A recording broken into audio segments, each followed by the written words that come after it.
TV 2020 ekranlarından herkese merhabalar sevgili izleyenler. Yeni bir gündem özelde yine Diyalog Medya Genel Yayın Yönetmeni Sayın Reşat Akar'la birlikte karşınızdayız efendim.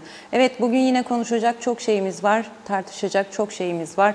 İlk olarak yağışlarla başlayacağız yine. Yağışlar bir sürü ara verdi. Meteoroloji Dairesi önümüzdeki hafta Salı ve Çarşamba günleri yeni bir yağışlı hava dalgası altında kalacağını söyledi ülkenin. Tabii ki bu süre zarfında yağışların neden olduğu olumsuz görüntüler de hepimizi derinden üzdü. Bu da Kuzey Kıbrıs Türk Cumhuriyeti'nin altyapısının ne kadar kötü bir durumda olduğunu bize çok net bir şekilde gösterdi. Yeni mi gösterdi? Bunu dejavu gibi her yağışta yaşıyoruz maalesef. Eksikliklerimiz ne? Neler yapılmalı? Bunların hepsini konuşacağız. Yine hükümet ortakları Ankara'ya gitti. Türkiye Cumhurbaşkanı Recep Tayyip Erdoğan başkanlığındaki toplantıya katıldı. Toplantıda önemli konuların ele alındığı belirtildi. Geçitkale Havalimanı başta olmak üzere turizm ve yine 2023 protokolüyle ilgili görüş alışverişinde bulunulduğu ifade edildi. Toplantı sonrası Türkiye Cumhuriyeti Cumhurbaşkanı Yardımcısı Fuat Oktay ve Başbakan Ünal Üstel ortak bir basın toplantısı gerçekleştirdi. Önemli başlıklar ön plana çıktı, önemli kararlar açıklandı. Konuşacağız detaylarını tabii ki. Evet, uyuşturucu adanın her iki tarafında da can sıkmaya devam ediyor. Bu uyuşturucu illeti maalesef her geçen gün katlanarak, çoğalarak, büyüyerek gidiyor. Nasıl önlem alınmalı konuşacağız. Yüklü miktarda yine her iki tarafta da uyuşturucu ele geçirildi. Sadece uyuşturucu da değil, çok sayıda silah ve mermi de ele geçirildi. Tüm bunlar ve daha fazlaları tabii ki yine programımızın akışı içerisinde olacak. Tabii ki trafiği unutmadık. Trafik de bir yılda yine trafiğe ülkemizde 24 can verdik maalesef. 741 kişi de yaralandı. Yine bir yıllık bilançomuz oldukça üzücü ve ağır. Tüm bunları konuşacağız. Siz de soru, yorum ve görüşlerinizle programımıza ortak olabilirsiniz. Evet, Reşat Bey merhaba. Merhabalar Özlem Hanım. Herkese hayırlı günler dileyerek başlayalım. Evet, bugün önemli bir gün. Yani son anda yapılan bir açıklamayla Başbakan Ünal Üstel ve hükümet ortakları Demokrat Parti Genel Başkanı, Turizm Bakanı Fikri Ataoğlu, Yeniden Doğuş Partisi Genel Başkanı, Ulaştırma Bakanı Erhan Arıklı, Türkiye'nin Lefkoşa Büyükelçisi Metin Feyzioğlu ile birlikte Ankara'ya gittiler. Sürpriz bir ziyaret oldu ve burada Cumhurbaşkanı Sayın Recep Tayyip Erdoğan'la da 1 saati aşkın süre bir görüşme gerçekleştirildi. O görüşmede Cumhurbaşkanı Yardımcısı, ki Kıbrıs işlerini yürüten kişi olarak biliniyor, Sayın Fuat Oktay ve Türkiye Turizm ve Kültür Bakanı Mehmet Nuri Ersoy da hazır bulundu toplantıda ve önemli kararlar alındı. 3 başlık altında toplanıyor bu kararlar. Az sonra Sayın Fuat Oktay'ın sesinden vereceğiz ne olduğunu kararların, ama 3 başlık şöyle: 1, kablo ile elektrik gelecek Kıbrıs'a. Dün meclisteki birleşimde Erhan Arıklı Aksa'yı işaret etmişti. Aksa'ya biz söyledik, projesini yapsın, nasıl yaparsa yapsın, bize ciddi proje sunsun. Türkiye'den buraya kabloyla elektrik nasıl gelir? Ona göre oturalım, protokolü imzalayalım demişti. Bugün de bunun daha resmi bir açıklaması yapıldı. Demek ki büyük bir olasılıkla Aksa, Kuzey Kıbrıs'ın elektrik sorununu üstlenen kuruluş olacak. Türkiye'den Kuzey Kıbrıs'a elektrikle kabloyla elektrik gelmesi konusunda çalışmaların hemen başlatılacağı açıklandı. İkinci önemli karar, Kuzey Kıbrıs'ta yaşayan Türkiye Cumhuriyeti vatandaşlarına Türkiye'deki sağlık hizmetlerinden yararlanma hakkı getirildi. Zaten iki ülke arasında sosyal sigortalar konusunda bir işbirliğinden söz ediliyor. Onun geliştirileceği ve adada yaşayan Türkiye Cumhuriyeti vatandaşlarının Türkiye'deki sağlık sistemlerinden yararlanabileceği açıklandı. Karar bu yönde.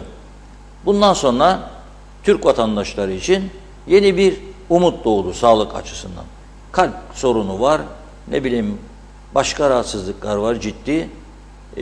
Hep bunları gelip Türkiye'de çözme şansı olabilecek.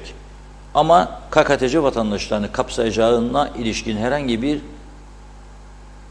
açıklama olmadı. Yani bu durumda sadece Türk vatandaşları, Türkiye Cumhuriyeti vatandaşı olup KKTC'de ikamet edenler.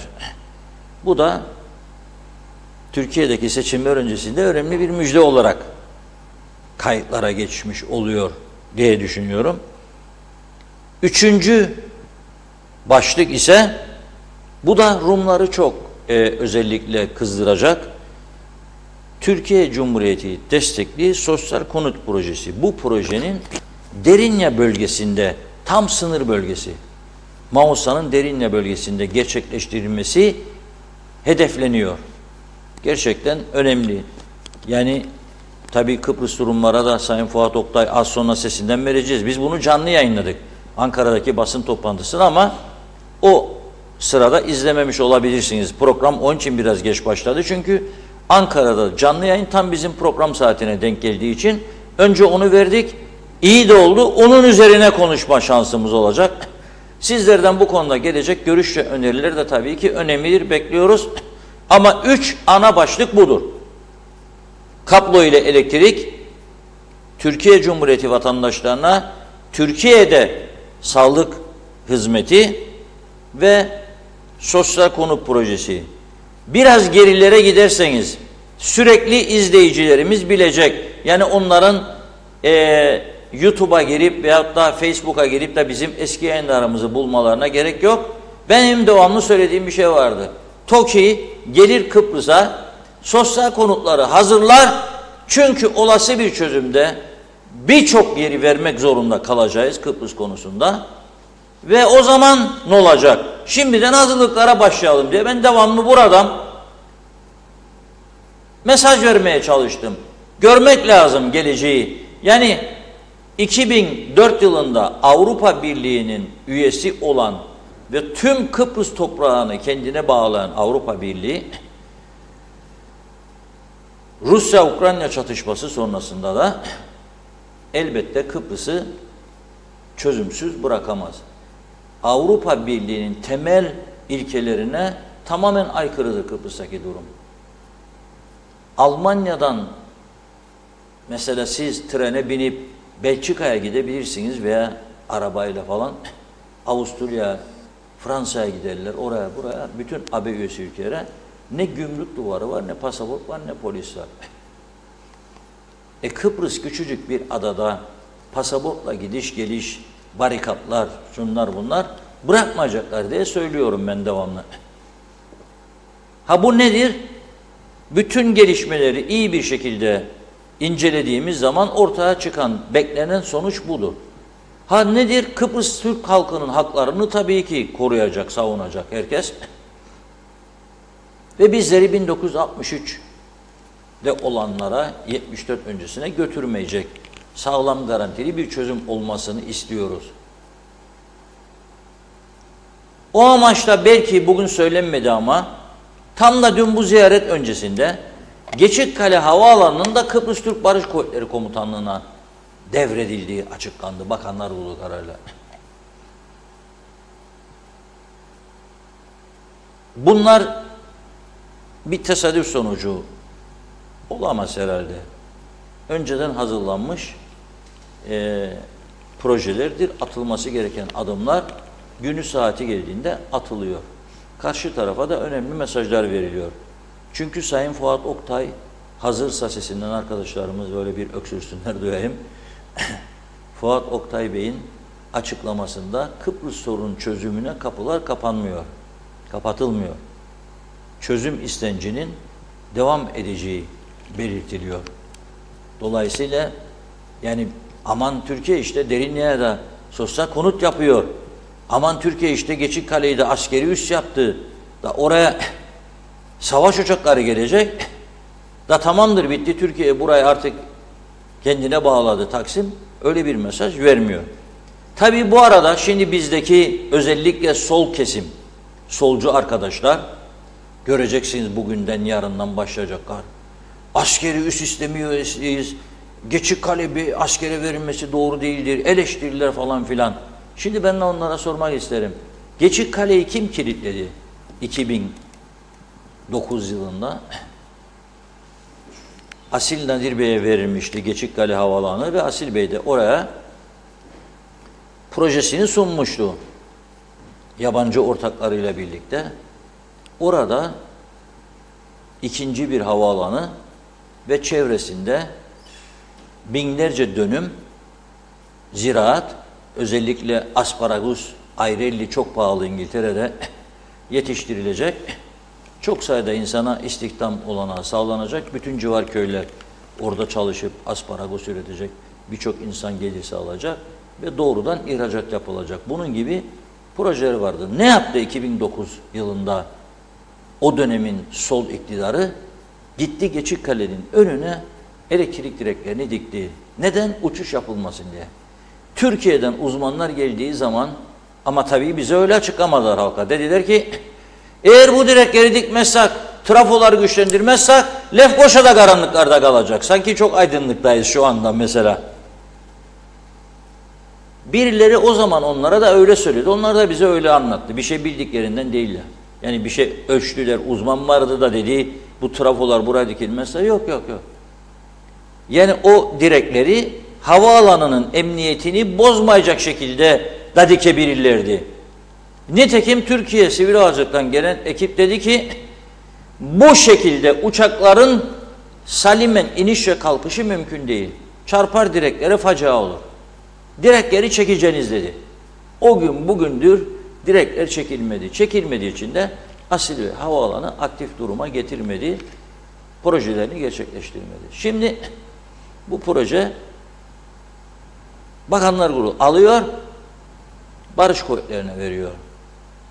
Bunun üzerinde çok yorum yapılabilir. Acaba ne için? Yani askeri uçak mı getirilecek oraya? Barış Kuvvetleri'nin emrinde. Öyle bir şey olursa gerilim tırmanmayacak mı? Ne olacak? Özel turizm havaalanı olması gereken ve ekonomik açıdan bir ticaret havaalanı olması gerekirken şimdi askeri havaalanı olarak ilan edildi. Bu da bu Ankara ziyaretinin hemen bir gün öncesinde gerçekleşti. Onun için iyi düşünenler, iyi tahlil yapabilenler kendi tahlillerini yapsınlar. Solcu arkadaşlar da 2009'a geri gitsinler ve şu şarkıyı söylemeye başlasınlar. Kendim ettim, kendim buldum. Direkleri diktiniz oraya, havaalanını kilitlediniz. Güneyde de mesela Larnaca ve Baf var. Baf aynı zamanda bir hava üssüdür. Askeri Andreas Papandreou hava üssüdür. Ama yolcu uçaklara iner kalkar çatır çatır. Bir kenarına da istediğinde askeri amaçlar için kullanırlar. Zaten Ercan'ı da askeri uçaklar istediklerinde kullanmıyor mu?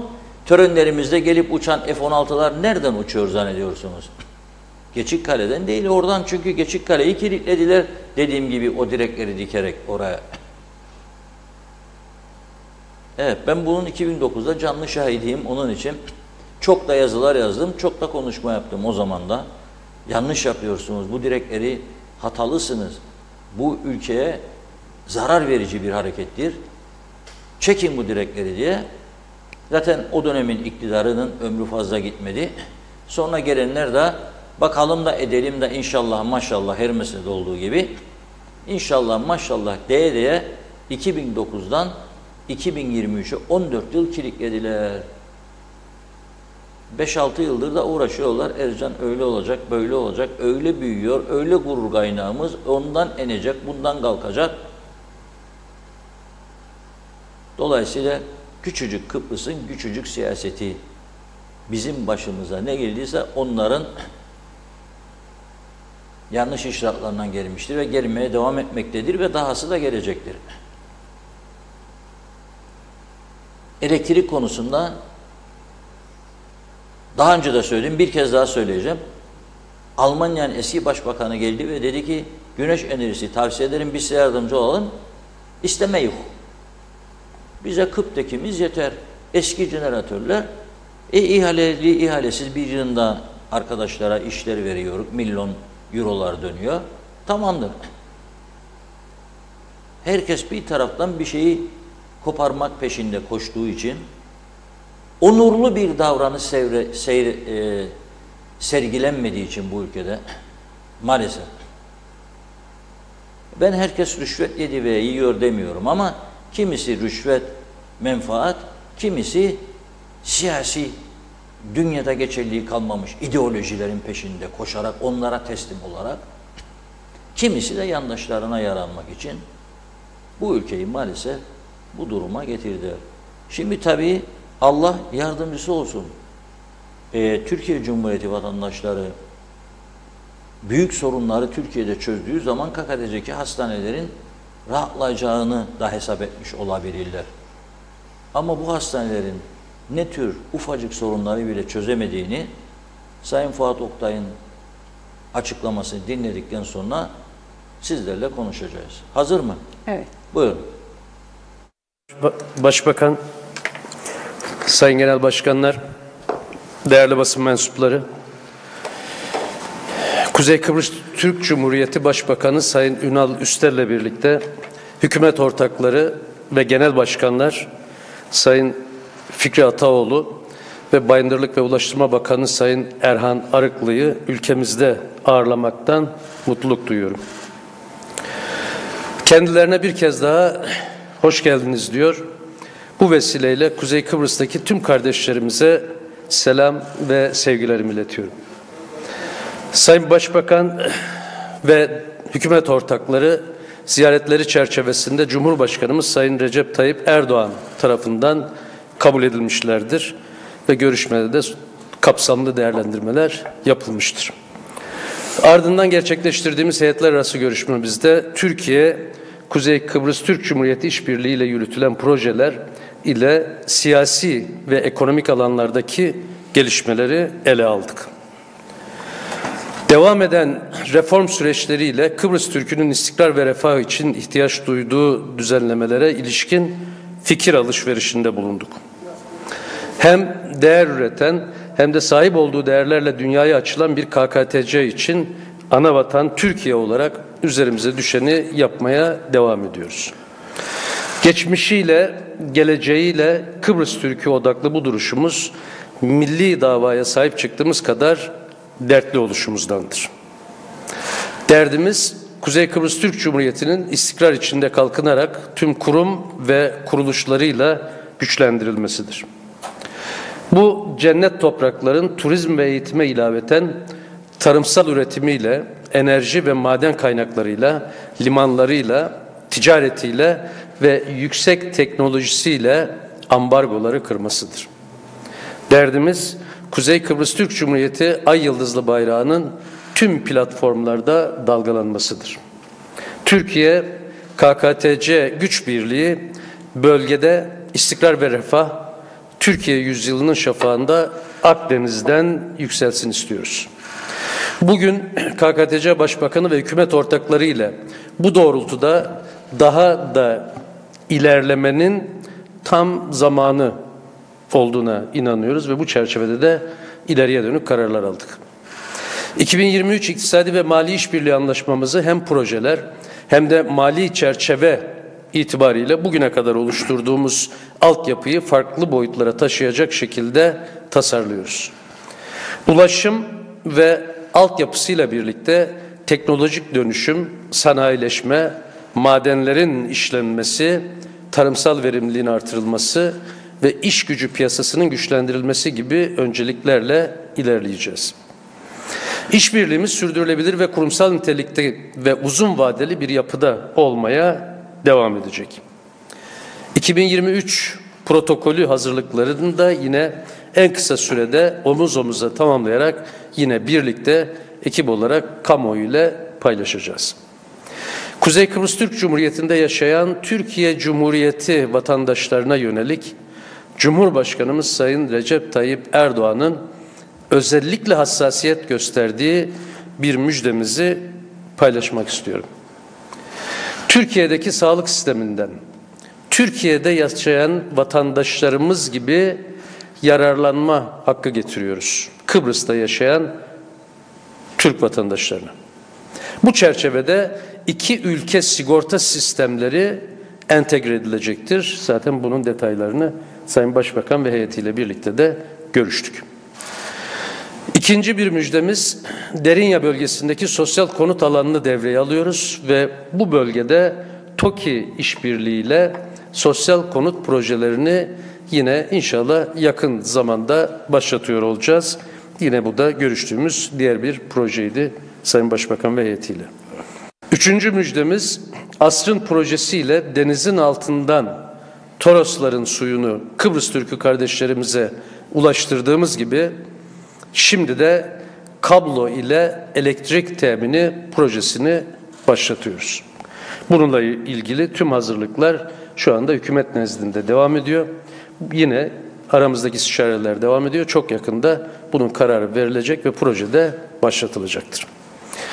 Ülkemizdeki sağlık hizmetlerinin kapısını Kuzey Kıbrıs'ta yaşayan Türkiye Cumhuriyeti vatandaşlarına açtığımız Derinya Sosyal Konut İşbirliğimiz ve Kıbrıs Türk'ünün elektrik enerjisi ihtiyacını karşılayacak bu müjdelerimizin hayırlı olmasını diliyorum. Anavatan Türkiye olarak tüm kurum ve kuruluşlarımızla KKTC'nin ihtiyaç duyduğu her alanda Kıbrıs Türk'ünü desteklemeyi sürdüreceğiz. Sayın Başbakan ve heyetiyle Kuzey Kıbrıs Türk Cumhuriyeti'nin Türk Devletleri Teşkilatı'na anayasal adıyla üye olmasından duyduğumuz memnuniyeti de bir kez daha ifade ettik. KKTC Cumhuriyet Meclisi'nde Türk Devletleri Teşkilatı üyesi ülkeler için dostluk grupları kurulması da son derece anlamlıdır.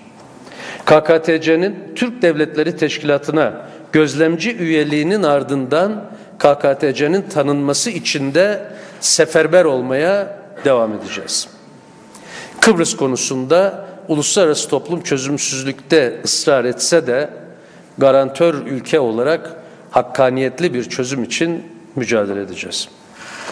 Rum propagandasına kanan uluslararası toplum halen tarihi geçmiş eski BM parametrelerine işaret etmeyi ne yazık ki sürdürüyor.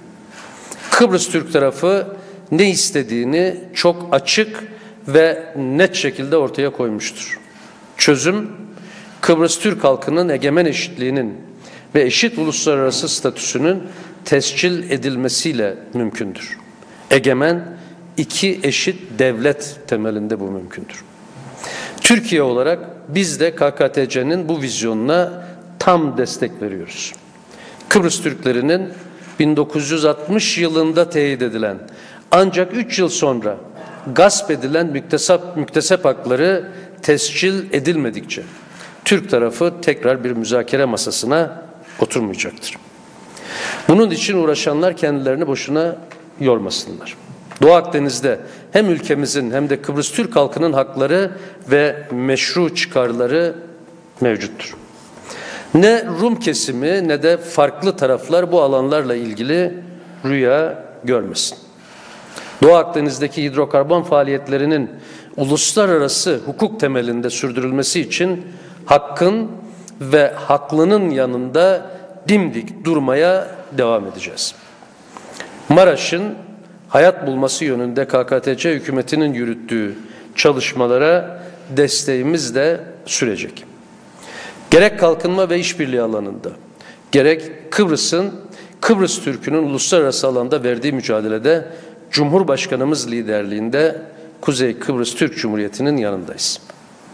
Tüm bu alanlardaki çalışmalarımızı samimiyet ve kardeşlik temelinde dayanışma ve eşgüdüm içinde sürdüreceğiz.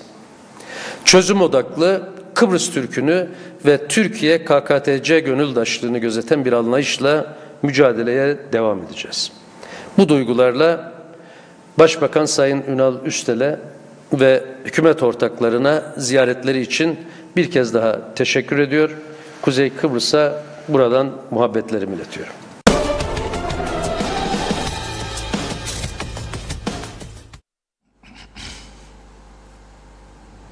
Evet, Sayın Fuat Oktay'ın söylediklerini izledik. Tabii hemen ardından Başbakan Ünal Üstel de konuştu. Onu az önce canlı yayında zaten vermiştik. Ünal Bey de defalarca Cumhurbaşkanı Sayın Recep Tayyip Erdoğan'a ve Cumhurbaşkanı Yardımcısı Sayın Fuat Oktay'a teşekkür etmiştir. Alınan kararlarla ilgili olarak. Kararları tekrar özetliyorum. 1. Kablo ile elektrik gelecek diyorlar. 2. Türkiye Cumhuriyeti vatandaşlarına, KKTC'de yaşayan Türkiye Cumhuriyeti vatandaşlarına Türkiye'de sağlık hizmeti verilecek. Aynı Türkiye'de yaşayanlara verilen hizmetlerin aynısı verilecek.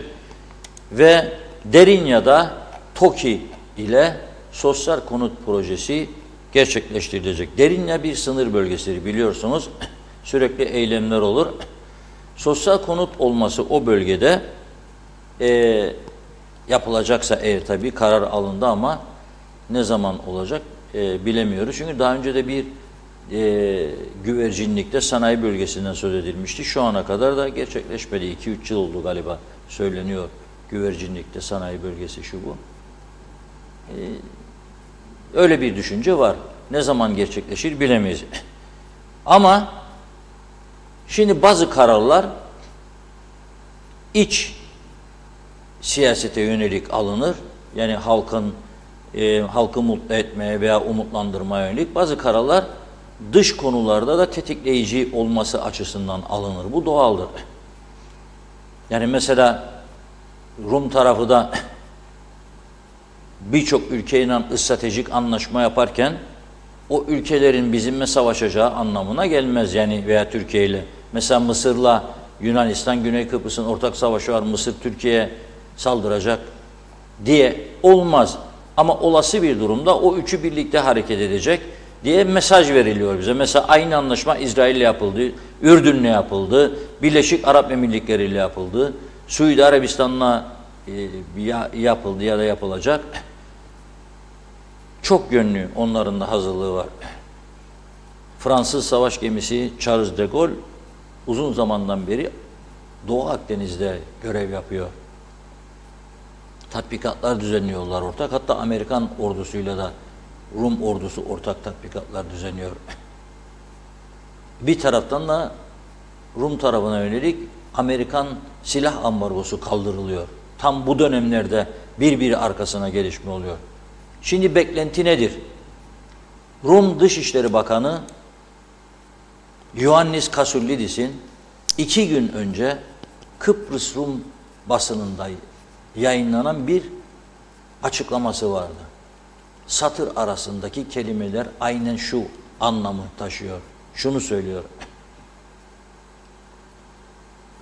Kıbrıs'ta yapılacak seçimler 5 Şubat'ta yapılıyor.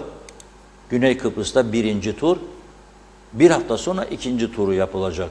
Çünkü ilk turda kesinlikle hiçbir aday kazanamaz. Hep öyle olur Rumlarda. Mart'ta Yunanistan'da seçim var, milletvekilliği. Mayıs ayında büyük bir ihtimalle Türkiye'de olacak Cumhurbaşkanlığı seçimi. Ve onun ardından Kıbrıs sorununun canlanacağı konusunda Amerika ve Avrupa Birliği'nden sinyaller alındığını söyledi Kasouliadis. Ve şunu söyledi.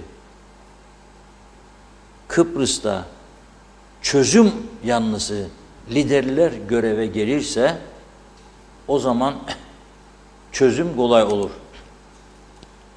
Şimdi bu mesajlar onun için verilir.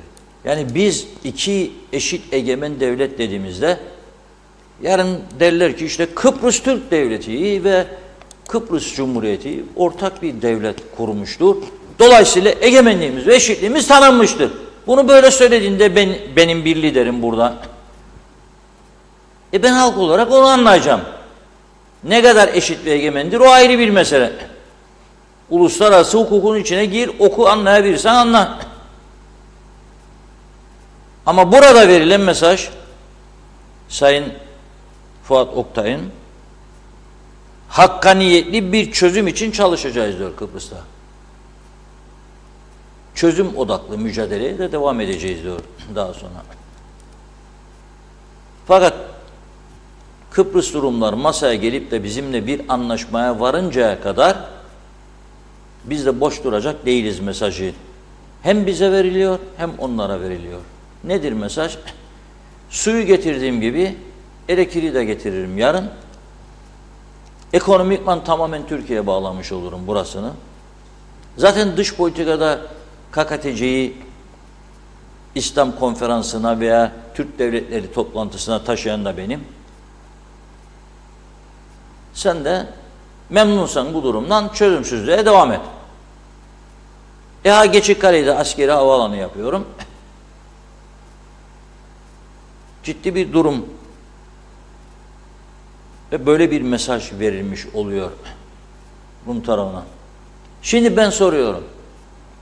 Özellikle 2004 anlam planı reddedildikten sonra bir inşaat patlaması yaşandı bu ülkede.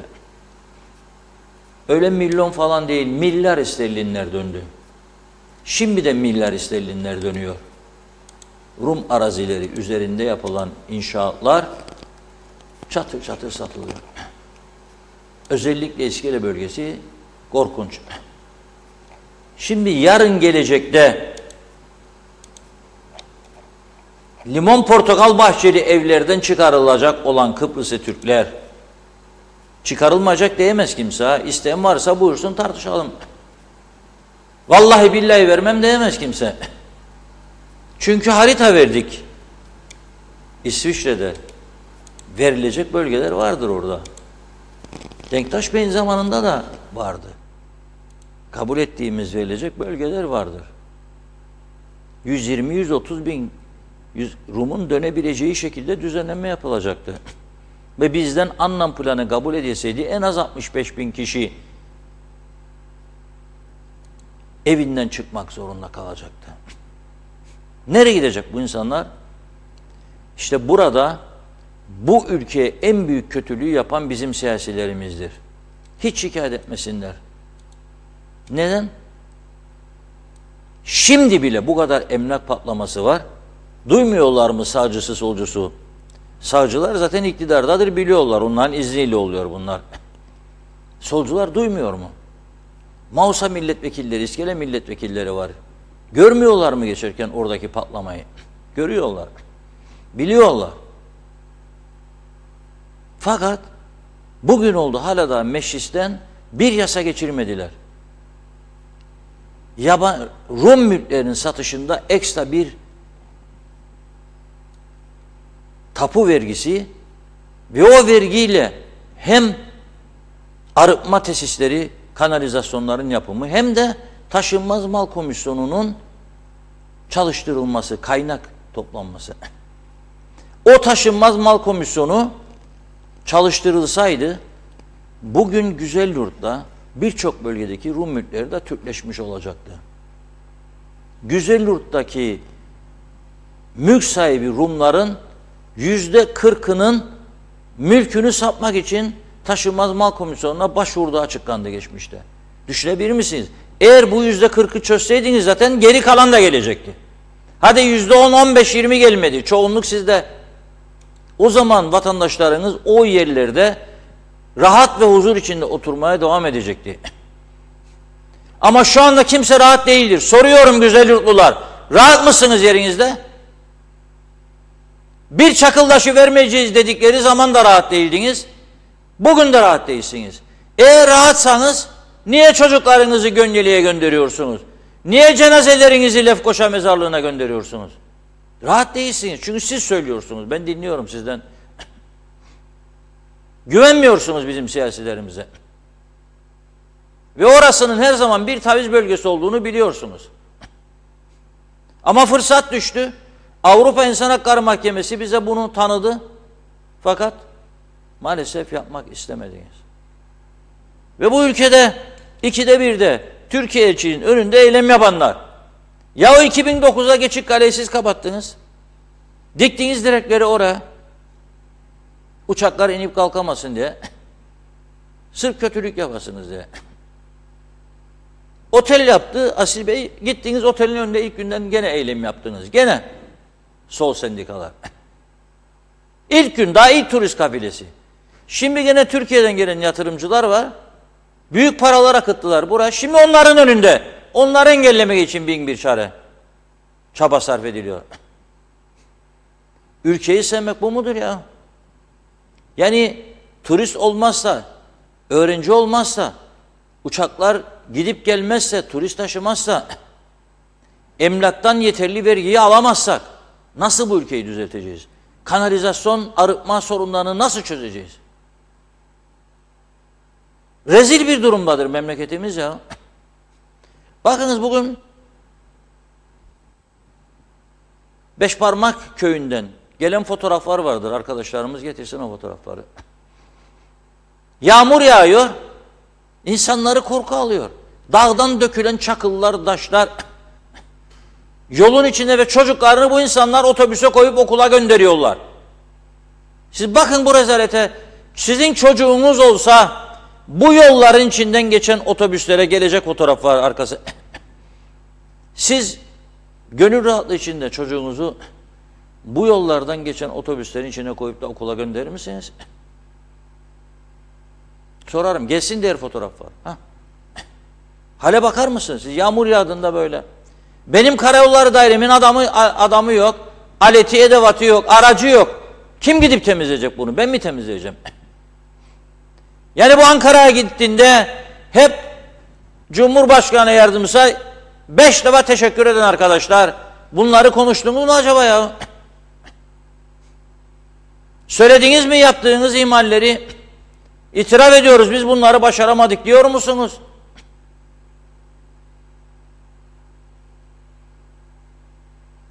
Yok, beni bu şekilde yaşatacaksın.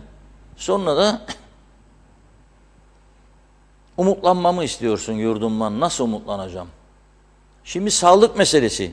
Türkiye'nin burada yaşayan Türk vatandaşlarına kapıları açması çok önemli. Ama bir KKTC vatandaşı gittiğinde Türkiye'ye 50 senelik birikimini bir tedavi için harcamak zorunda da yetmez de. Onu ne yapacak? Siz bizi mevcut hastanelerde umutlandırabiliyor musunuz KKTC'yi yönetenler? Var mı yeterli sayıda uzman doktorumuz? Sorarım, var mıdır? Yeterli sayıda alet edevatınız var mıdır? MR cihazınız 2'de 1 bozulur, 3 ay, 4 ay özel hastanelere yollamak zorunda kalırsınız. İlacınız var mıdır hastalara verecek? Yoktur. Çok kötü durumdadır sağlık.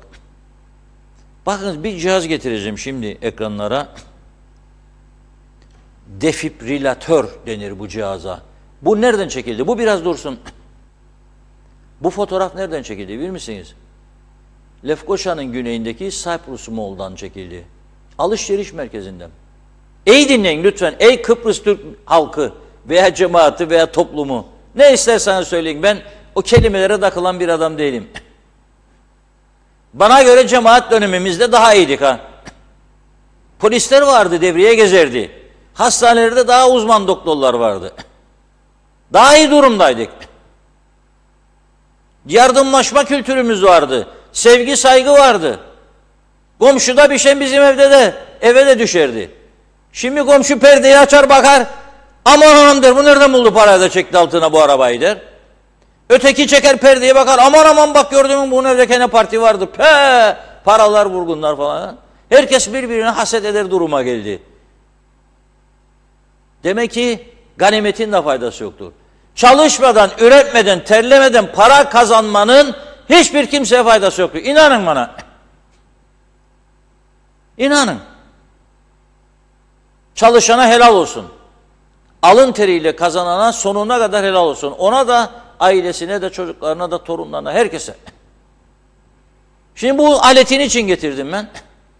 Alışveriş merkezinde ola ki kalp krizi geçirir bir insan, birinci müdahale bu cihazdır. Kalbi durduğunda bile çalıştırır bu cihaz. Yok bizde telefon açacaksın. Ambulans gelecek. Da içinde vardır yoktur cihaz. O da belli ki yokmuş.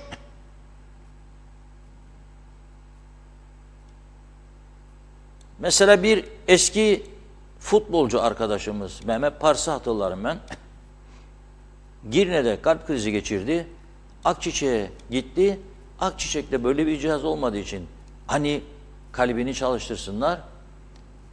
Oksijen gitmedi beyine ve hayatını kaybetti. Genç sayılacak yaşta. Bunun gibi çok insan. Bunun gibi çok insan. Benim bir büyüğüm, abim gitti Girne'de özel hastaneye. Midem yanıyor dedi. Kolumda, göğsümde ağrı var dedi. Oradaki doktor, ki ben ona doktor demiyorum yani. Kim ne isterse söylesin. İsterse dava etsin, mahkemede konuşalım. Çünkü adli tıpın şeyi vardır, raporları vardır. Muayene ediyor, oğluna diyor bir şey yoktur. Ama biz emin olan bir elektro çekelim falan. Çekiyor, gösteriyor sonucu gene oğluna. Bak diyor, hiçbir şey yok. Hadi git diyor evine, maçı seyret diyor. Yarım saat sonra hayatını kaybediyor. Meğer bütün damarlar tıkalı ve o çektiği şeyde de görülüyor. Ben kalp doktoruna gösterdim bunu. Bariz dedi bana, damarlar tıkalı. Bir anjiyoyla hemen açılırdı bu iş. Ama anlamadığı için öyle dedi, gönderdi bize kendisini 60 yaşında. Ya 62 yaşında. Bu vicdansızlık değil mi? Ben seni süründüreceğim bir sistem isterim bu ülkede arkadaş. Sen bana o sistemi getiremezsen eğer, ben bu ülkede ne mutluyum ne de huzurluyum. Ne de gelecek görürüm. Burası Lefkoşa'nın Rum kesimindeki alışveriş merkezi. Bizim hastanelerimizde yoktur. Yanılmışsınız. Gitti Akçiçek'e de Akçiçek'te yoğdu bu. Çalıştırsınlar kalbini. Ve öldü adam. Daha bunun gibi çok kişi. İlk söyledikleri pıhtı atmıştı hastaneye gelinceye kadar. Oksijen yetersizliği. Pıhtı atmıştı, kurtaramadık. Cevap bu. Kim bunu bugüne kadar soruşturdu?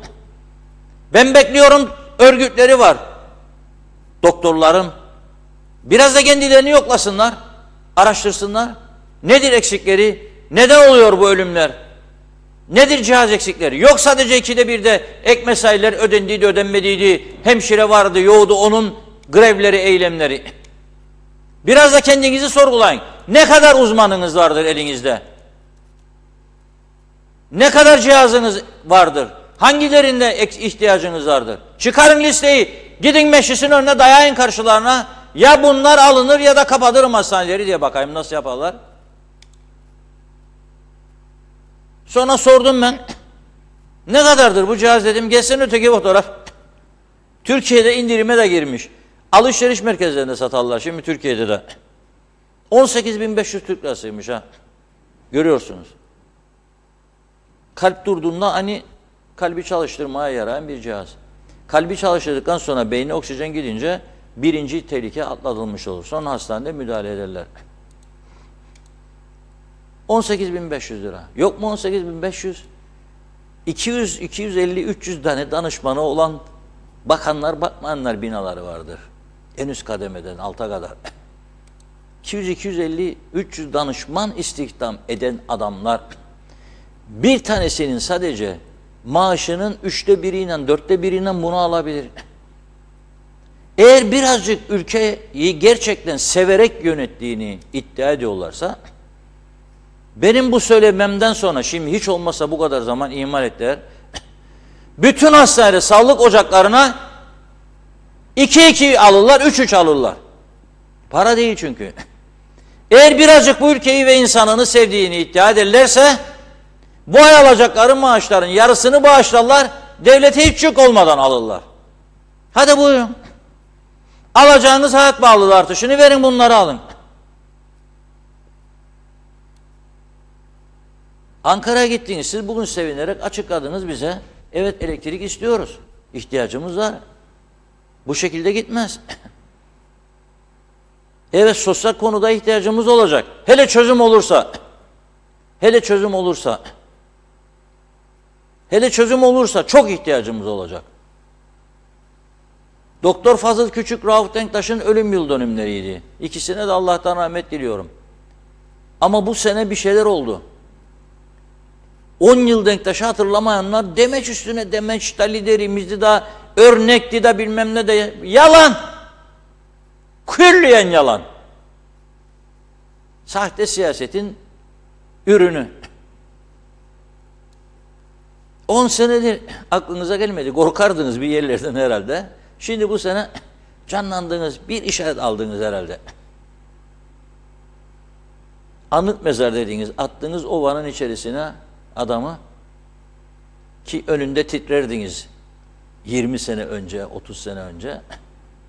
Titriyordunuz. Bakan yapması için sizi veya siyasete sokması için titriyordunuz. Yalvarıyordunuz kendisine.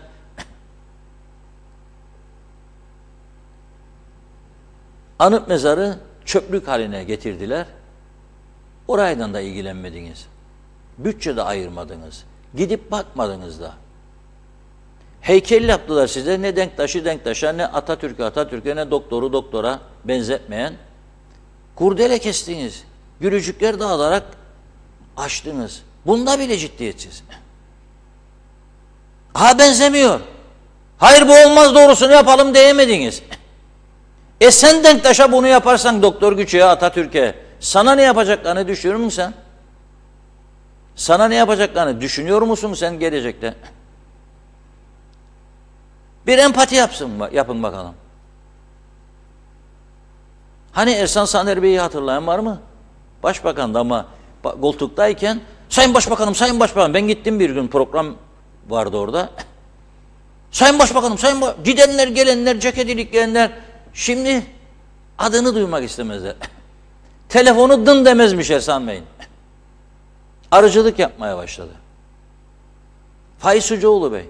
Ona da Sayın Başbakanım, Sayın Başbakanım. Faiz Bey 2 tane telefon çevirirdi elinde. Hiç durmazdı telefonlar. Şimdi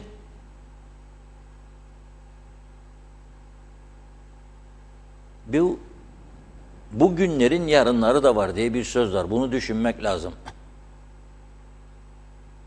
Ama ben şimdi Türkiye vatandaşı hayırlısı olsun, mutlu oldum. En azından onlar gitsin, sağlık sorunlarını çözsünler. Da KKTC, sade KKTC olanlar ne yapacak? Buraya ne kadar güvenecek? Sorunlarını çözemiyor işte.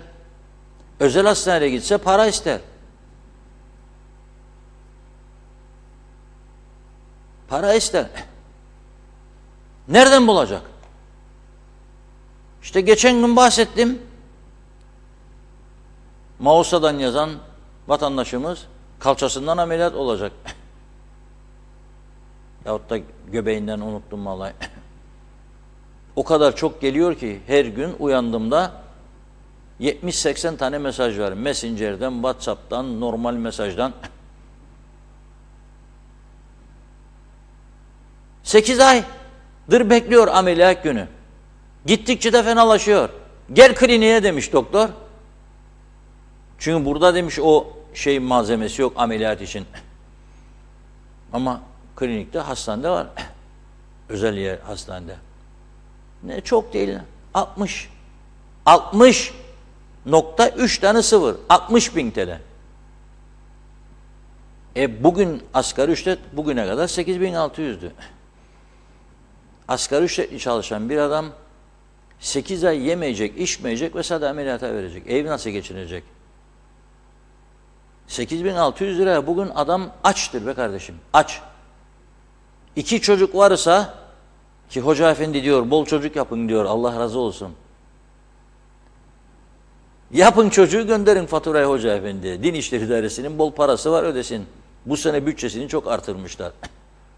4 tane 5 tane ver, Allah Allah. Gönderin fatura. Yemek faturasında, doktor parasında.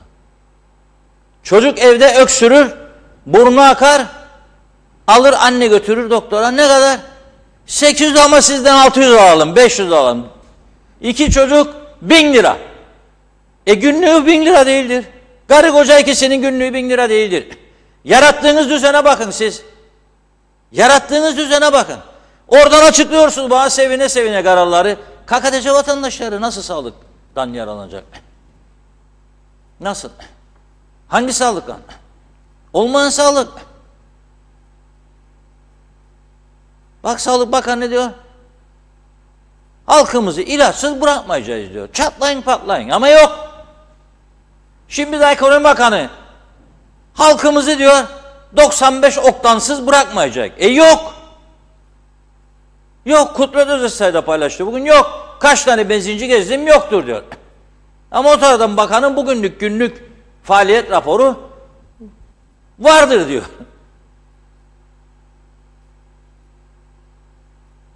Birden meclise bugün baktım. Yani artık insan eleştirse nefesine yazıktır be yahu. Nefesine yazık. Bugünkü görüntülerden varsa yayınladık. Getirin böyle o hep insan kafası olan salonu. Da bu meclis yetmemiş. Da ben burada 18 bin liralık kalp durduğu zaman çalıştıracak defibrilatör alamayacağım. Aklımın ucundan bile geçmeyecek. Ve insanlar ölecek. İnsanlar ölecek. Fakat o taraftan sen bana görkemli meclis binası yapacakmışsın da futbol sahası da olsun ki meclis heyetleri anavatan Türkiye ola ki ileride Azerbaycan falan tanırsa oradan da gelecek. Bak Gambiya. Unutmayalım Gambiya'ya. Bugün var gazetelerde. Siyasete bakın siz. Siyasete bakın. Gambiya'nın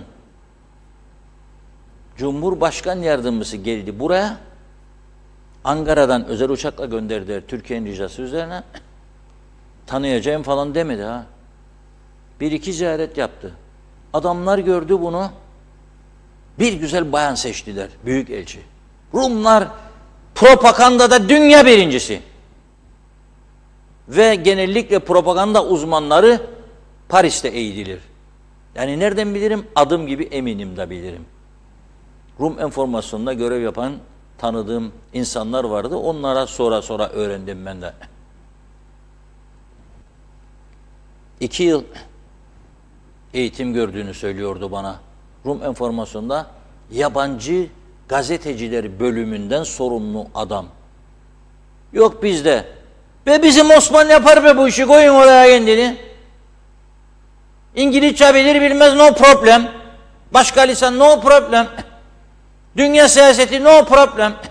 Gazete okur mu no problem. Televizyon no problem. Yeter ki rozet be rozet. Hem ne gördün Sayın Başbakanım desin böyle. Ya bakanım desin. Hoppala. Biz de gururlanalım.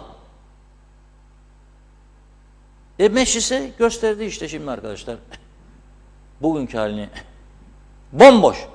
Yazık değil mi sen 50 kişilik salonu dolduramıyorsan bana daha büyük parlamento nereden aklına geldi senin? Sen bunu dolduramam. Benim elimde etki olsa yarısını keserim. Yarısını keserim bunun. Yarısı 25 milletvekili, 30 milletvekili yeter. Bakan bakmayan da olamaz. Asla. Otur yasa yap orada. Ama tabii bunlar hep baştan kimi milletvekili adayı yapacağını partiler şartlara bağlaması lazım. Bilgi, görgü, tecrübe, deneyim, uzmanlık falan. Ve bakan olmama kararını getirme lazım. Yapabilirler mi? Yapamazlar. Mesele bu kadar basittir. Ben size söyleyeyim. Evet Özlem Hanım, başlayalım mı? Evet, başlayalım mesajlara. Ali Atıf bizlerle iyi yayınlar diledi. Dilber Tuğbay bizlerle iyi yayınlar diledi. Şenol Tatlıcıoğlu bizlerle iyi yayınlar diledi. Arif Mustafa Cüce bizlerle iyi yayınlar dilerim dedi. İzzet Kahraman bizlerle Sayın Reşat Bey ve Özlem Hanım iyi yayınlar, selam olsun yoldaşlar, selam olsun CTP dedi. İzzet Kahraman, Allah acısın kalan Kıbrıslı Türkleri, yarın elektrik gelirse ne diyecekler? Gene besleme mi diyecekler yoksa başka bir şey mi söyleyecekler? Çok merak ediyorum dedi. İsmet Sencer bizlerle hayırlı akşamlar, hayırlı yayınlar, harikasınız dedi. Selim Çetil bizlerle hayırlı yayınlar Reşat Bey. Açıklanan haberler gerçekse bu ülkemize bir nebze olsun rahatlık getirir dedi. Mehmet Uluçaylı bizlerle iyi akşamlar diledi bize. Kolay gelsin, hayırlı yayınlar dedi. Serin Niyazi, çift pasaportlular dahil mi bu sağlık konusunda diye sordu. Gaye Kök bizlerle. İyi yayınlar. Anladık, sosyal konut projesi olacak da ülkede başka yer mi yok? Sosyal konut yapacak da Derinya bölgesinde olacak dedi. Atakan Korer bizlerle. Derinya'ya TOKİ çözüm için ev yapacak. Gülerim buna dedi. Hiç güleceğim de yoktu. Orası bizim dedi. Adem Yıldız, Reşat Bey sahil kesimlerin tümü satıldı neredeyse dedi. Mehmet Bulduk bizlerle. İyi yayınlar. Pegasus Hava Yolu'yla Hatay'a tek gidiş 3574 TL, 50 dakikalık bir uçuş soygun düzeni değil de nedir bu durum diye sordu. Hani Kuzey Kıbrıs Türk Cumhuriyeti iç hatlara bağlanacaktı. Soruyorum ne zaman bağlanacak dedi. Mehmet Uluçaylı, Sayın Reşat Bey, Sayın Cumhurbaşkanı Yardımcısı Fuat Oktay'ın açıklamalarından anladım ki Türkiye vatandaşları gibi Kıbrıs'ta Türklerin de sosyal sigortalı olanların Türkiye hastanelerinden yararlanacağı yönünde beyanatta bulundu. Bu yönde çalışmalar yapılmaktadır dedi. Sayar Eker ekledi. Türkiye Kıbrıs'ta kalıcıdır. Türkiye Kıbrıs'ta yaptığı masrafları karşılıksız bırakmaz. Güney'e çok, kuzeye yok derse yalnız kalırız dedi. Elif Bağbaşı bizlerle iyi akşamlar, iyi yayınlar dedi. Aynur Yarkın dedi. Kenan Aseoğlu yine bizlerle. Benim gördüğüm Ankara Federasyon'a bombayı koydu patlatıyor dedi. Tahir Aktuğ bizlerle. Yapılacak konutlarda Türkiye'lilere verecek zannedersem dedi. İzzet Kahraman, Sayın Reşat Bey çok merak ediyorum. Bizim atalarımız mücadele etmediler mi de siz istediğiniz gibi teslim edin mi dediler. Mücadele ettiler. Onurlu ve gururlu bir adada yaşayalım diye. Peki siz milliyetçiler ne yapıyorsunuz? Yarın sizin yüzünüzden gene bize besleme mi desinler, öyle derlerse ne olacak dedi. Eda Bilginsel Aksoy bizlerle. Özlem Hanım, Reşat Bey iyi yayınlar. Doğru ve tarafsız haberin kanalı dedi. Bu elektrik sorunu çözülünce en çok ben memnun olacağım. Sürekli elektrikli cihazlarım bozuluyor. Yenilemek çok zor, fiyatlar astronomik oldu dedi. Sayar Bey ekledi. Bir lokma için çile bülbülüm çile. KKTC halkına bu gidişat inşallah maşallah hayırlı olur dedi. Celal Harun iyi yayınlar Reşat Akar ve Özlem Çimendal dedi. Şifa Harun'dan sevgiler saygılar sizlere dedi. Celal Bey de. Erdal Yarkın iyi akşamlar, iyi yayınlar dilerim dedi. Mehmet İnancı hoş vakitler değerli dostlarım, hayırlı yayınlar olsun. Batmış batırılmış kaoslar ülkesi cennet adamıza, sizlere ve Diyalog ailesine sağlıklı günler dedi. Nazimen Albant bizlerle. İyi akşamlar Özlem Hanım, Reşat Bey sizleri beğenerek ve kaçırmadan izliyorum, dinliyorum. Sizi görmekten de mutluyum dedi. Reşat Bey'in o güzel tarafsız haberlerini görmek için saatinizi kaçırmadan dinliyorum. İnşallah bu zorlu olan günlerimiz aydın günler olacaktır. Umutlarımızı hiç kaybetmeyelim. Birlikteliklerimiz oldukça diyor. Her şey güzel olacak diyor sevgilerimle. İsmail Kızılşahin hayırlı yayınlar dedi. Salih Mullali en kısa zamanda bu galafet hurda yığını elektrik faciasından kurtuluruz inşallah dedi. Necdet Mavi Gözlü Kuzey Kıbrıs Birleşik Afrika Pakistan Cumhuriyeti'nden hayırlı günler, iyi yayınlar dedi. Geçitkale Havalimanı Barış Kuvvetleri'ne devredilecekmiş. Peki ne değişecek? Barış Kuvvetleri Komutanı Türkiye'li değil mi dedi. Mehmet İnancı, Reşat Bey Kuzey Kıbrıs Türk Cumhuriyeti demek dünyaya yıldızı olacak. Demek ki Kuzey Kıbrıs Türk Cumhuriyeti dünya yıldızı olacak eğer elektrik gelirse dedi ve ünlem işareti koydu. Bülent Lider Mehmet Küçük bizlerle. Lefkoşa'da 5 şubesi olan ünlü ve popüler bir marketten geçen gün bir akrabam gıda bölümünden yemek aldı. Bir süre sonra gıda zehirlenmesi yaşadı. Bu süpermarketlerdeki gıdalar ve yemekleri ne kadar sıklıkla denetliyorlar? Yoksa her şey olduğu gibi saldım Mevlam kayıra mı yine diye sordu, yazıklar olsun dedi. Mehmet Uluçaylı, güvercinlikte sanayi alanında hala faaliyettedir. Beton şantiyeleri ve diğer iş yerleri çalışıyor dedi. Salih Mullali ekledi. Bu güzel haberlerden sonra bugün olsun mutlu ve ümitli olalım dedi. Ahmet Halil bizlerle iyi yayınlar diledi. Mustafa Kemal İngiltere'de elektriği Fransa'dan alıyor dedi. İngiltere o zaman Fransa'ya mı bağlı diye sordu. Nazimen Albant ekledi. Suyu getirdiler önce dedi, sözlerinde durdular dedi. Şimdi suyumuz Allah'ıma şükür oldu, akıyor. İnşallah kabloyla da elektrik gelir ve her şey daha güzel olur dedi Nazime Hanım. Doğan Palyalı hayırlı yayınlar, sabırlı olun, her şey gönlünüzce olacak. Yeter ki Bu geçiş sürecinde hayatta kalınsın, aç kalmayın, yiyin ki sağlıklı kalırsınız, günde bir öğün yeterli, yiyin de korkmayın dedi. Hasan Nihat Erduran, Türkiye güney limanlarını kullanan gemi, uçak firmaları ve şirketlere ambargo vergisi ve yaptırım uygulamalıydı dedi. Yine de geç değildir diye de ekledi. Doğan Palyalı, vatandaş diyor mallar için 1 metrelik vermeyiz. Zaten yok ki neyi vereceğiz? O bize alacaklı olduğumuzu versin. Çok makbule geçecek. Mustafa Özcan bizlerle iyi yayınlar diledi. Fuat Oktay Bey'in yapılacak yatırımlarla ilgili özellikle Türkiye Cumhuriyeti uyruklu vatandaşlar için sağlık konusundaki açıklamaları müthiş.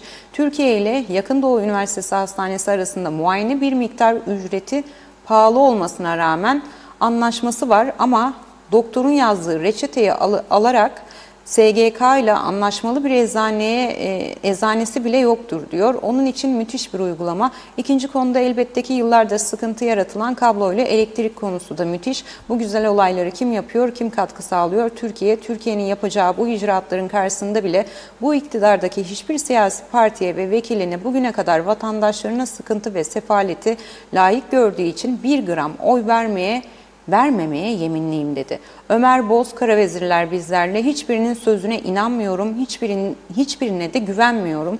Onlar Türkiye'yi bitirdi, bunlar da KKTC'yi bitirecek dedi. Özkan Bişmiş, nüfus yoğunluğundan dolayı sağlık ve eğitim yetersizdir dedi. Hasan Vurgun, hayırlı iyi yayınlar diliyorum Reşat abim dedi. İngiltere'den selamlar dedi. Hasan Nihat Erduran ekledi. Defibrilatörü bilmeyen kullanırsa hastayı öldürür. Bizde kuzey sahilinde market dışarısında var dedi. Celal Harun, emekli polis müdürü Kemal Hıfzıoğlu vefatının 11. yıl dönümünde Allah rahmet eylesin dedi. Nurlar içinde yatsın, mekanı cennet olsun. Nilüfer Canova son yorumumuz.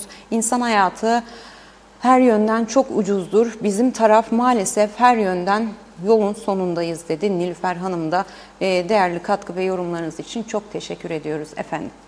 Evet Reşat Bey. Evet, Nilüfer Hanım aynı zamanda mesaj yazdı. Okudum şeyin altına, yayının. Bu kadar yıllık benzinciyiz diyor. Hiç böylesi bir rezil durum yaşamadık diyor. Mazot bitti diyor. Şimdi son diyor benzini verdik diyor. Kapatın evinize gidin. Rumlar gelip gidiyor. Bunlardan bu kadar vergi alıyorsunuz arabalar. Bizim halkımız benzinsiz ne yapacak? Neden yani? Ve bir de düşünün siz. Her olasılığı düşüneceksiniz. Her olasılığı. En ufak bir askeri gerilim olsun bu ülkede. Çünkü sadece bir ateşkesle duruyoruz burada. Ateşkes anlaşması da yok. Sözde. O zaman gemiler de gelemez, uçaklar da gelemez.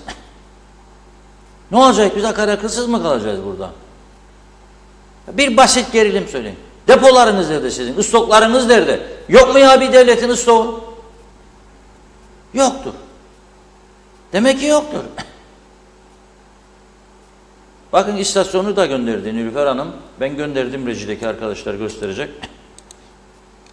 Full çalışan istasyonlar boşaldı şimdi çünkü yakıt yok. Gelen Rumlara sorry, finish, no petrol, because this is forever TRNC diye cevap vermeleri lazım. Veyahut da öyle veriyorlardı. Bizim halka da yok kardeşim. Ne yapacak? Çocuk okula gider gelir, anne baba götürür getirir. Ya bir hastalık durumu hastaneye gideceği. Ne olacak? Ne yapalım yahu? Kolay mı geldik bugünlere, bir devlet kurduk işte bakınız. Şükredin Allah'a. Yani 74'ten devletiniz yok diye. Orada burada şeydiniz. Yani olur mu ya? Bizi bununla mı mahcup edeceksiniz devamlı yani siz? Bir karpuzu ikiye bölemeyen Kıbrıslılar diye bizi lanse ettiniz. Böyle mi bizi mahcup etmeye devam edeceksiniz ya? Üzücüdür. Şimdi Hasan Bey de diyor ki o cihazı diyor bilmezsen kullansın. Aman aman korktum Hasan Bey ya. Ben demedim mi bilmeyen yoldan geçen çocuk ya anne baba kullansın. Mete Feridun arkadaşımız vardır.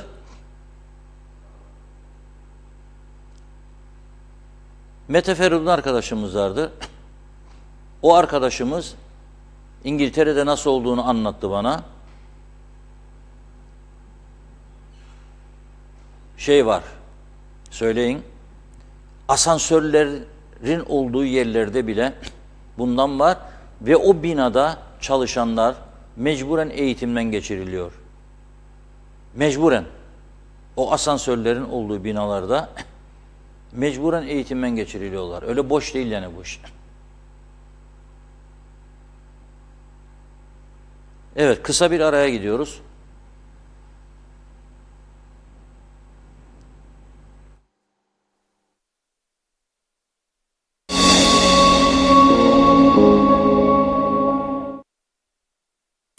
En doğru habere en hızlı ulaşmanız için Alo Diyalog hizmetinizde. Çağırın, gazeteniz Diyalog kapınıza gelsin. Alo Diyalog iletişim hattı 0533 853 5410.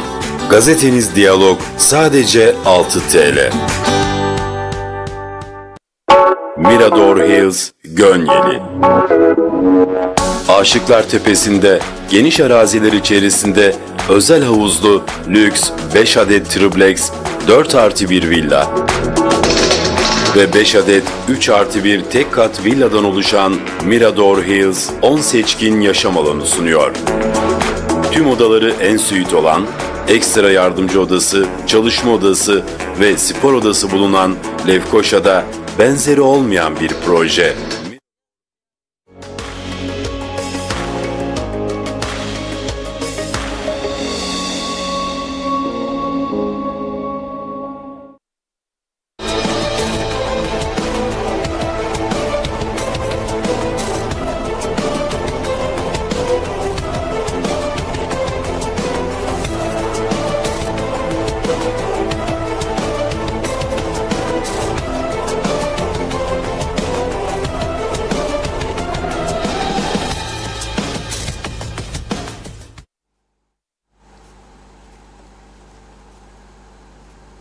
Evet, kısa bir reklam arasına girmek zorundaydık. Arkadaşlarımız yayını test ediyor. Onun için devam ediyoruz kaldığımız yerden. Şimdi Vadili'deki petrol istasyonundan bir açıklama geldi. Diyor, değerli müşterimiz diyor, sosyal medya paylaşımı. Kıbrıs petrolleri, genç petrol, yani genç petrol Kıbrıs petrollerinden alıyor. 95 ve 98 oktan yakıtımız bitmiştir. Ana bayimiz tedarik edene kadar Euro dizel satışına devam edeceğiz. Elde olmayan sebeplerden dolayı geri çevirdiğimiz tüm müşterilerimizden özür dileriz. Bakın bugün açıklama yaptı. TAK ajansında vardır. Yakıt sıkıntısı bitmiş, çözülmüştür diyor. Benzinciler Cuma'dan önce gelmez diyor. Ne olacak şimdi? Yakıtı biten Kıbrıs Türk petrollerinin bayisi olanlar evine gidip uyuyacak. Çünkü yok. Yanındakiler de uyuyacak, çalışanlar da. Kim ödeyecek maaşlarını? Nasıl bir devlet yapısıdır bu? Ve sizin yok mudur bir sözleşmeniz, şartınız bu petrol ithalatçılarıyla? Yani sen istediğinde beni yakıt bitti diyeceksin, bırakacaksın. Ya bu kadar basittir. Stratejik bir mesele. Ve bir vatandaşımız da beni aradı sabahleyin. Dedi, ya dedi dün gece dedi hocayı, Dil İşleri Başkanı, protesto için yağmur altındaydı. 50-60 kişi, 100 kişi yürüdü dedi. Da bu arkadaşlar dedi kaç gündür elektrik yok. Neden bunun içinde bir yürüyüş yapmazlar dedi. Dedim bana mı soracaksın dedim. Ne bileyim. Neden yapmazlar? Neden bir yürüyüşle elektrik için yapmazlar? Dün buradan söyledim. Bütün ekonomik örgütler de suçludur. Hepiniz suçlusunuz. Ya bir stratejik kurumdur elektrik kurumu. Ve jeneratörleri bakımsızlıktan çalışmaz durumda olacak. Bir stratejik olaydır akaryakıt temini. Ve sen beni savaş yok, bir şey yok, gerilim yok. Yakıtsız bırakacaksın. Ve KKTC maliyesinin en büyük gelirlerinden biridir. her 100 liralık akaryakıtta 30 lira maliyenin kasasına gider. Rumu, Türk'ü, Almanı, İngiliz'i yoktur. Kim doldurursa depoyu 100 lirada 30 lira maliyenin kasaya gider ve öder bu maaşları. Ve kimse buna hesap sormayacak. Ya siz meclistekiler, size sorarım. Ya hoca için vurdunuz masaya. Tamamdır. Tepkinizi koydunuz. Ya elektrik için de vuramazsınız bu masalara. Bu yakıt meselesi, vuramazsınız masaya böyle. Gösterirsiniz kendinizi ki bu halkın yanındasınız. Halkın sorunlarıyla ilgileniyorsunuz. İsteyemezsiniz meclis kürsüsünden size sözleşmesini göstersin Kıbrıs Türk Petrolleri'nin. Ne var bu sözleşmede? Ne şartlar koydunuz zamanında? Ne demek ya sen beni 2'de 1'de yakıtsız bırakacaksın bunun içerisinde? Ne demek? Bir taraftan Ankara'dan bize şahlanma mesajları veriyorlar. Tamam, güzel. Ama bu taraftan da işte bana bunu çektirme. Sen yani akaryakıtını da gelip Türkiye'ye ölçmesin, depolarda söylesin sana. O zaman sizin göreviniz ne olacak? Ya o Tarım Bakanlığı mesela şu anda Ankara'da. Oradaki Sayın Bakan'a dese ki siz barajları nasıl ölçüyorsunuz? Türkiye'de de barajlar var. İçine gulaş atarsınız böyle da çekersiniz, bakarsınız. Ne kadar su var? Yoksa elektronik bir sistem bütün dünyada olduğu gibi. Ki öyledir. Bakın Güney Kıbrıs'ta da şu anda girelim, bütün barajlarda ne kadar su var görebiliriz.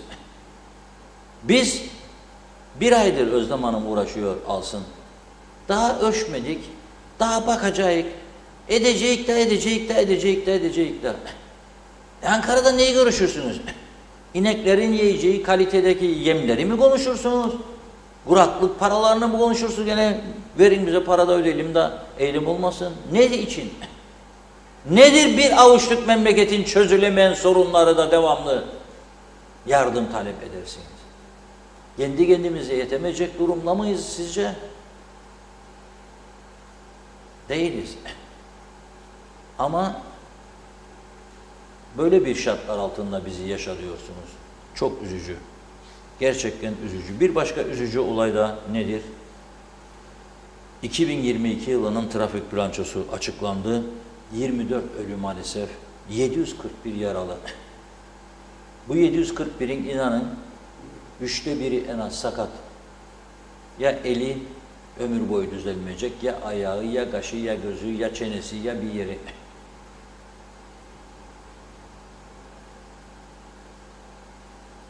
...2022'de... trafik polisinin raporu da... ...87.515. İyi dinleyin lütfen. 87.515 kişiye ceza yazmış polis. Daha doğru dürüst bir denetleme olsa... ...bu 800.000 olacak, inanın.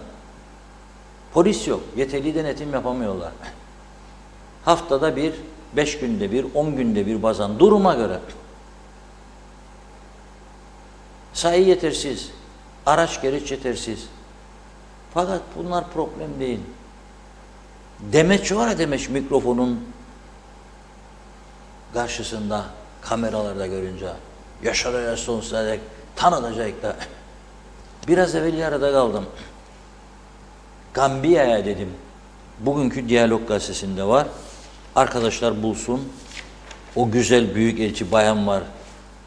Rum büyükelçi. Bulsunlar. Onunla fotoğrafını. Gambiya Dışişleri Bakanı ile görüştü. Hem de öyle basit iş değil yani. Gambiya Dışişleri Bakanı ile görüştü. Sayfa 21 bugünkü Diyalog gazetesinde. Rum yönetiminin kadın büyükelçisi Salina'yı Gambiya'ya gönderdiler. İlişkiler gelişecek. Büyükelçi gitti, Gambiya'nın Dışişleri Bakanı ile görüştü. Dedi ki sizin Cumhurbaşkanı yardımcınız, onlar işgal bölgesidir Kuzey Kıbrıs'a. Oradaydılar. Biliyorsunuz Kıbrıs Cumhuriyeti anayasal Birleşmiş Milletler, Avrupa Birliği hukuku falan filan. Bayan mavi ceket ve gömlekli. Rumların gönderdiği temsilcidir. Bizimkiler olsa bıyıklı mıyıklı birilerini seçecekler, göndersinler. Gücümüzü öyle daha iyi anlarlar. Onlar bayan gönderirler. Daha etkileyicidir çünkü. Bizim hoca bundan yanılıyor işte. Erkek çağırdığında kadın gelecek ama bak kadının başka görevleri de var dünyada ve çok etkileyicidir. Birçok güzel ülkenin başbakanı kadındır. Şimdi onun kocası nasıl çağıracak kendi görevdeyken, ya parlamentoda konuşma yaparken? Gel buraya! Gelemez. Gambiya'ya gitti. Dedi kendisine Dışişleri Bakanı, merak etmeyin dedi, yoktur öyle bir şey. Kıbrıs Cumhuriyeti'nin bağımsızlığını, toprak bütünlüğünü savunuyoruz. Sizinle de ilişkileri geliştirmek istiyoruz dedi. Ama 2-3 hafta önceye gidelim.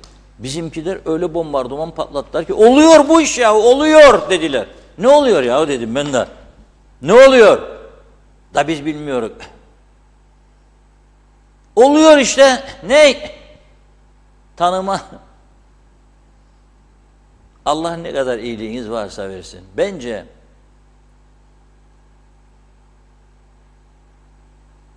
bu günler geçtikten sonra çok üzülecek bizi yönettiğini iddia edenler. Çok üzülecek onlar da. Ah diyecek. Ne yapmaya bu görevi kabul ettiydim, ne yapmaya gittiydim.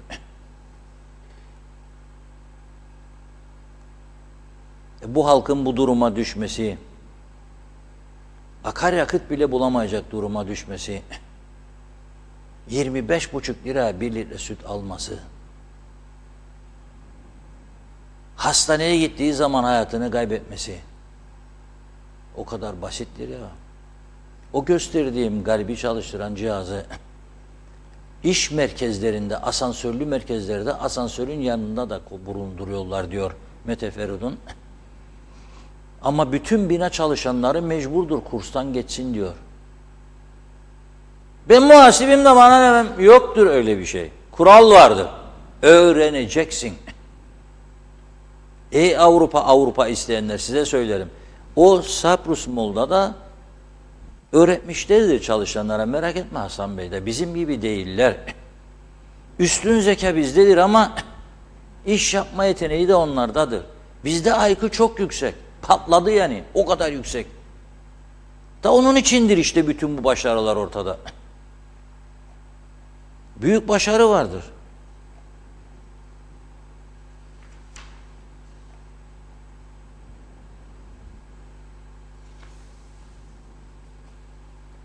Adanın ortak sorunu nedir bilir misiniz? Adanın ortak sorunu uyuşturucu belasıdır. Rum polisi geçtiğimiz pazar günü Limassol'da 6 kilo Hint keneviri ele geçirmiş.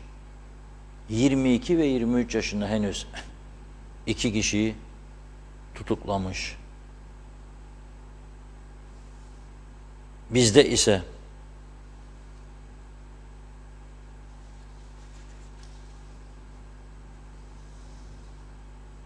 Lefkoşa Metehan sınır kapısında narkotik ekipleri adına da kilit operasyon demişler. Bir operasyon gerçekleştirmişler. 100 gram kokain, korkunç. Hem pahalı hem de en zararlılarından diyeyim.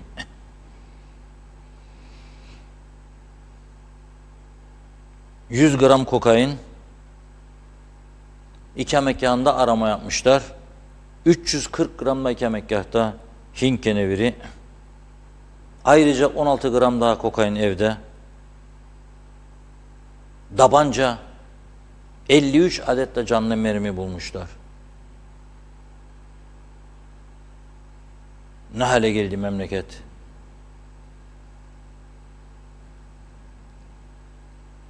Cezaevine girmiş uyuşturucu düşünün.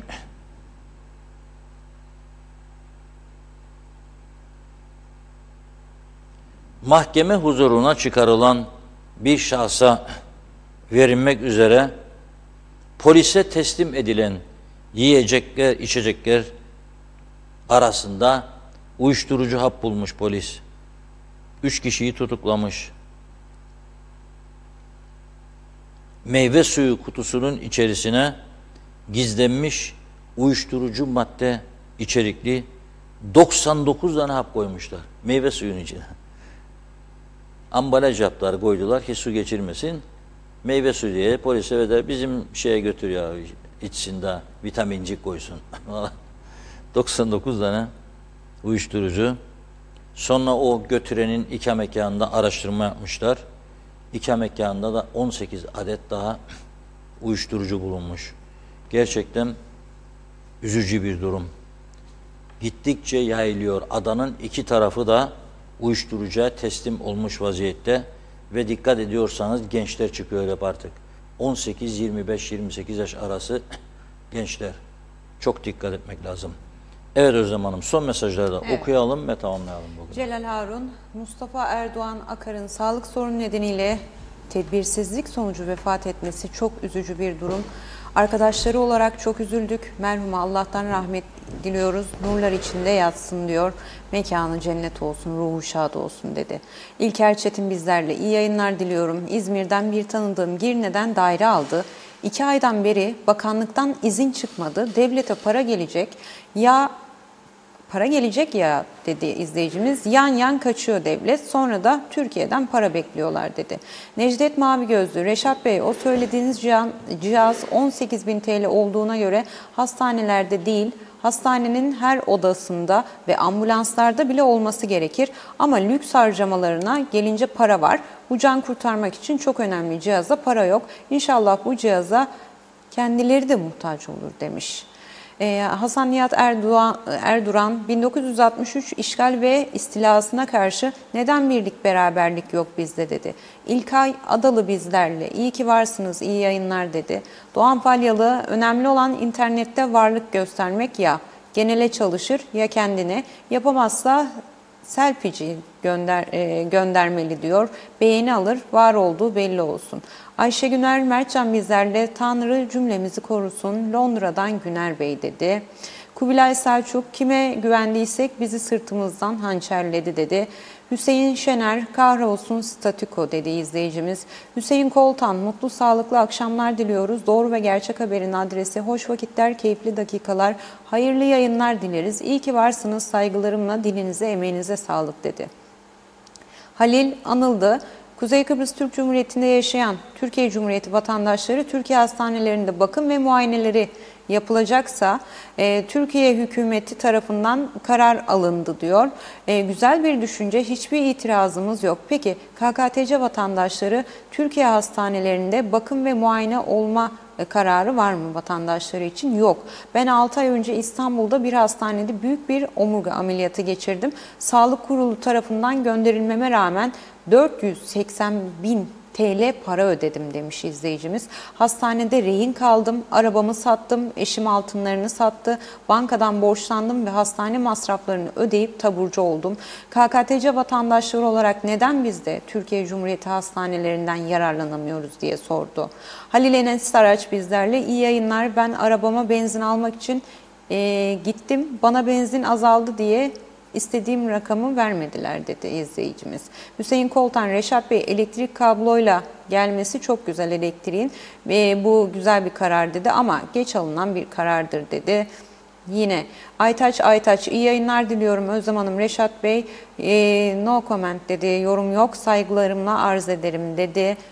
Aytaç Bey de Zaliha Adaman bizlerle iyi yayınlar diledi. Aytaç ben şahsen inanıyorum bir gün her şey düzelecek dedi.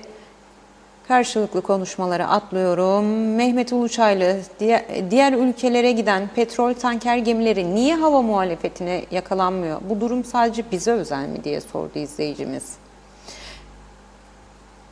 Feyzi Mehmet Çağoğlu, iyi yayınlar, iyi akşamlar diledi bize.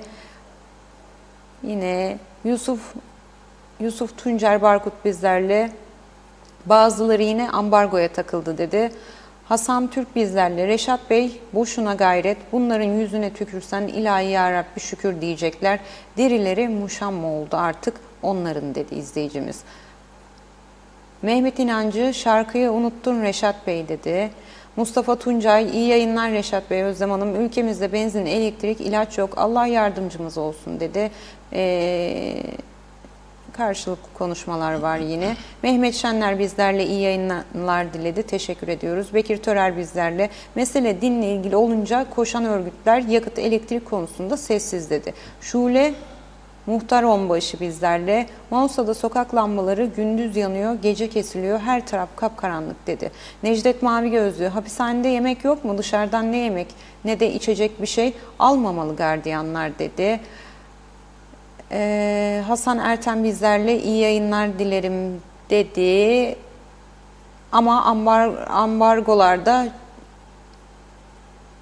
kaçırdım. Çok özür dilerim. Ama ambulanslarda cihaz yok. Boşuna çağırmayalım kendilerini o zaman, dedi. Sizin bahsettiğiniz yorumu da görmüştüm benzin istasyonu sahibinin, ama şu anda göremiyorum Sayın Canova'nın.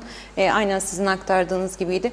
Bir önemli yorum daha vardı Reşat Bey. Aktarmayı çok isterdim. Bu cihazdan bir izleyicimiz almak istiyor Girne Akçiçek Hastanesi'ne, ama şu anda yorumunu göremiyorum. Yayın bittiğinde ileteceğim. Yardımcı olursanız, demiş, Girne Akçiçek Hastanesi'ne bu cihazı ben almak istiyorum. Bir hanımefendiydi, yanlış görmediysem. Onu da aktaracağım daha sonra, yayın sonrasında. Çok teşekkür ediyoruz katkılarınız ve yorumlarınız için efendim. Evet Reşat Bey. Evet, herkese teşekkür ediyoruz. Gerçekten duyarlı halkımız, hala da duyarlı bir kesim var. Ben alırım cihazı diyor 18.500, ama ben buradan çağrı yaparım. Mesela servetlerinin çok iyi olduğunu bildiğim siyasetçiler var. Aktif siyaset yani şu anda. Allah versin olsun tabii, ben kimseyle malında, mülkünde, parasında gözümüz yok, ama bir ses duymak isterim arada böyle ben de. Desin ben alıyorum mesela 5 tane bu cihazdan ya 10 tane. 2 aylık maaşımı bırakıyorum falan. Yok öyle bir şey yok. Olmaya da eksidir. Testi dolu olsun daima. Daha da dolsun. 2. testi, 3. testi.